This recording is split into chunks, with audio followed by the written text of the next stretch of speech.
What's going on, guys? Gary here with the Rats Group, back in another video. Today talking about the next gun up for the Performance or Promises review, which we talked a little bit about last time at the end of the last review, and that is my budget John Wick Brownells Glock 17 build. So, guys, if I sound pissed off, it's because I am. I just got to the end of filming the same video and my SD card ran out of room. I'm really bad about clearing old videos off of it, and it cut the video off right as I was getting ready to finish up. So, we are switching up the Performance or Promises review yet again. We are now going to have 3 parts. First part's going to be this right here, tabletop, me talking about the gun, what's in it, what the cost was, all that stuff. Second part's going to be on the range. We're going to see what we got with that particular gun on that given day. And third part's going to be my overall kind of scoring, analysis, objective score results for the hit factors, stuff like that. So, that's how we're going to do it now, because it doesn't make sense to me to have like a 10-minute video and then like a 25-minute video. Alright, so let's get into the build. So let's start with the upper. The upper is a Brownells Glock 17 Gen 3 Black Nitride slide, iron sight slide, so no optic cut, no windows. Brownells G17 match grade barrel, Terran Tactical Ultimate Fiber Optic sight set with the red front sight post, which you can see right there. I think that will be a game changer as far as the visual piece goes. We got the Terran Tactical stainless steel guide rod and recoil spring, and then we have the Terran Tactical carbon fiber logo striker plate, which is surely aesthetics. I don't think that makes a difference whatsoever. We have Glock OEM internals, upper and lower, so that takes that out of the way. We have a Glock OEM frame with the 5B Gunworks basket weave stippling pattern. They killed that. Shout out to 5B Gunworks. I'd classify that as like a medium texture. Definitely not as aggressive as my favorite, which is the Microburst from Gorilla Gunworks. He's kind of my go-to guy. But, as I told Gorilla Gunworks, I'll tell you guys, I will continue to check out other people's grip work, because I can't go around telling everybody that Gorilla Gunworks does the best stippling that I've experienced if it's not the best stippling that I've experienced, right? So I have to try other people. That's how objective reviews work. That's just part of it, right? I support my friends, I support the people that support me, but if they're not cranking out the best, I'm not going to say that they are. I'll still support them, but I won't tell you guys a lie. I still believe that the Microburst from Gorilla Gunworks is the best aggressive texture I've felt to date. This is pretty good, especially for a medium texture, just being objective. We have the Apex Action Enhancement Trigger, obviously Gen 3 Red Shoe OEM trigger bar. We have Brownells TTI Edition +3 mag extensions, which aren't here because I'm not going to use those for the testing. I like to use the same mags for that.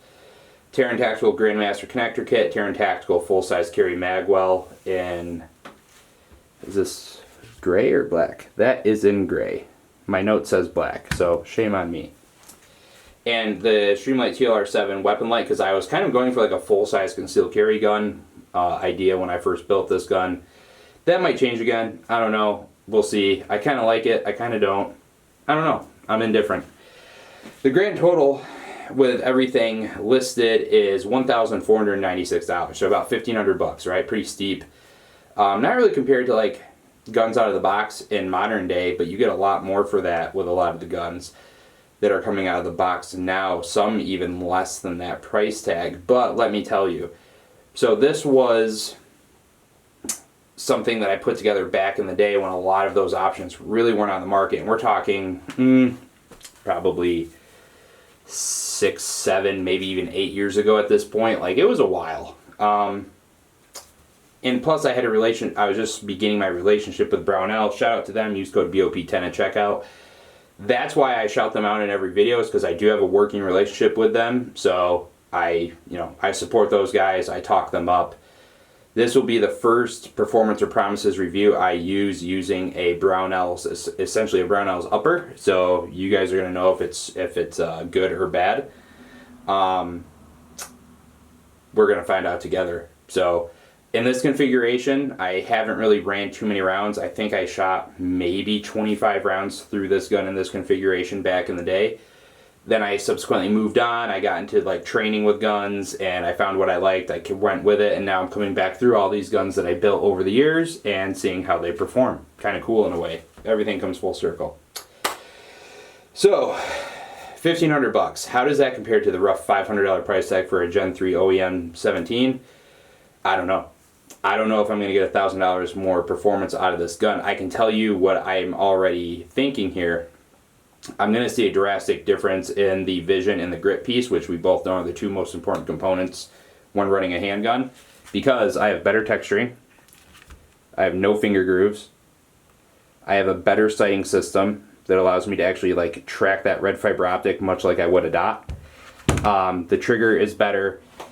I think that this gun right here is going to perform better. How much better, I don't know, right? I'm kind of skeptical about that. Is it a cool gun? I think so. I think it's kind of a cool basic iron sight gun, but I don't know if it's $1,000 better, especially given the options on the market today. So that might give you guys a little bit of foreshadowing as far as how the value rating is going to go for this. And we're going to do like the value rating a little bit differently with this gun because we're using a mixture of companies' components. I think there's a value in some spots, not really a value in others.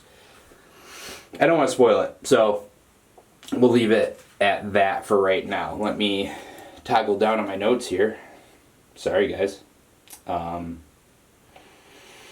learning as I do more YouTube, I have to take notes on stuff and kind of, use that to spur the conversation a little bit. So, now, if you take away the weapon light and the mag extensions, you're saving about $250 in total, right? So that brings us down to about $1,250.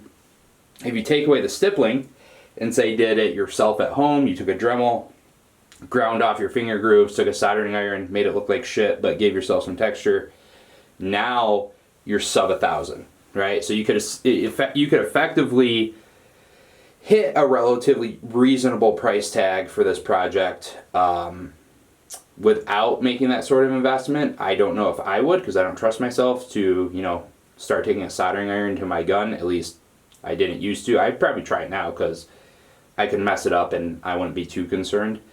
But 5B Gunworks did a really good job with what they did, so I'd probably go back to them for, I think it was like $275 was the price tag for what they charged to do everything, the mag release scallop, the undercuts, the stippling, like kind of not a bad deal there. But again, Gorilla Gunworks is my go-to guy, so if I was going to do anything more and use it seriously, it's probably going to him. So like I said at the beginning, my original goal with this gun was kind of a John Wick inspired theme. When I first watched the movie, I think I built this right around the time John Wick 2 came out. I watched the movie, got stoked on it.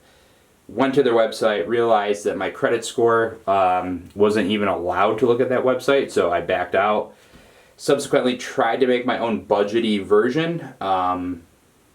It's not horrible, I don't think, but it's definitely not in the ballpark of what they're charging at TTI for their Glock builds. And maybe someday we'll review like an actual TTI Glock build and we'll see how that stacks up against this and see if I'm getting a lot more bang for the buck. I'm going to tell you right now, unless it's optics ready and I can throw an optic on it, I don't know if I will, but hey, I've been proven wrong before. So this is just an overview of this gun. I wanted to go through and talk about all the components and parts in it so you guys have an understanding of what I'm working with and what the differences are between the Gen 317 and this. I think this will perform better. Do I think it's going to perform, $1,000 to $800 better? I don't know. I'm excited to run it. I'm excited to get out on the range and put some rounds through it, and we will see what happens. But guys, I appreciate you stopping by, check out this video. Make sure that you like and subscribe. Tell your friends. We're almost to 900, so that's pretty cool, especially with my amazing production quality that we obviously have going on here. And support us over on the website. Check it out. If you can't make a class, share it with people that you think might be able to make it. We're based out of Western New York, which shitty state, but we travel. So hit us up if you want us to travel and do some classes.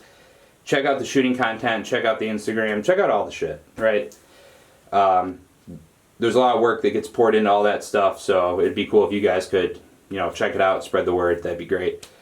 Until next time, my friends. Stay safe, stay trained, stay rad. I'll be back with the next one.